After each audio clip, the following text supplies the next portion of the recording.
শুভ দুপুর বন্ধুরা, আর আরশিয়া গ্রিফিনে সকলকে ওয়েলকাম।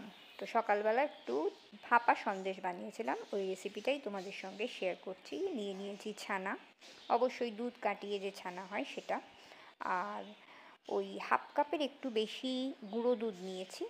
আর যেটা নিয়েছি সেটা হচ্ছে ওই 1 কাপের একটু কম চিনি, আর তার সঙ্গে মিশিয়ে দেবো একটু লিকুইড দুধ, মানে এটা মিক্সিতে যেহেতু দেবো সেহেতু একটু লিকুইড দুধ দিয়ে দেবো। এবার এটাকে নিয়ে মিক্সিতে দিয়ে দেবো। মিক্সিতে যথারীতি এটা পেস্টটা ভালো রকম তৈরি হয়ে যাবে। এবার একটা ওই আমি কেক টিন নিয়েছি, বা যে কোনো বাটিতেও করা যায়।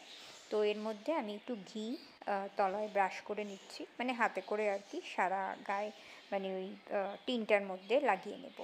আর তারপরে এই যে মিক্সিতে যেটা ওই সমস্তটা মিশিয়ে নিয়েছি সেটাকে এবার এর মধ্যে দিয়ে দেবো, এই টিনটার মধ্যে। এটা আমি কেক, মানে টিনে করেছি, কেক টিনটা আমার ছিল, তা এটা তোমরা বাটিতেও করতে পারো, যে কোনো বাটিতে। তো আর কেউ কিছুই নয়, এবার ওপর থেকে দিয়ে দেবো একটু কেশর। আচ্ছা, এটাতে বলে রাখি যে এখানে তোমরা এলাচের গুঁড়োও কিন্তু দিতে পারো, তবে আমি আজকে এলাচের গুঁড়ো দিইনি, শুধুমাত্র দিয়েছি কেশর, কারণ আমার মনে হয় এই মিষ্টিটাতে কেশরের গন্ধটাই ভীষণ ভালো হয়। তো চলো এটাকে এবার ওই জলের ওপর বসিয়ে দেবো, মানে কড়াইতে গরম জল হয়ে গেছে, তার উপর একটা স্ট্যান্ড দিয়েছি, আর তারপরে বাটিটা বসিয়ে আর তারপরে থালাটা ঢাকা দিয়ে দেবো।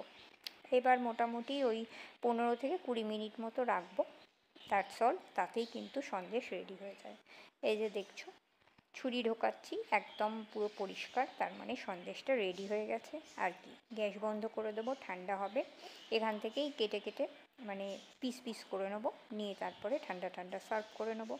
তো অবশ্যই তোমরা বাড়িতে বানিও, জানিও, কারণ সামনেই আসছে অক্ষয় তৃতীয়া, মিষ্টি মুখ তো দরকার। তো চলো আপাতত টাটা, আবার পরে আসছি।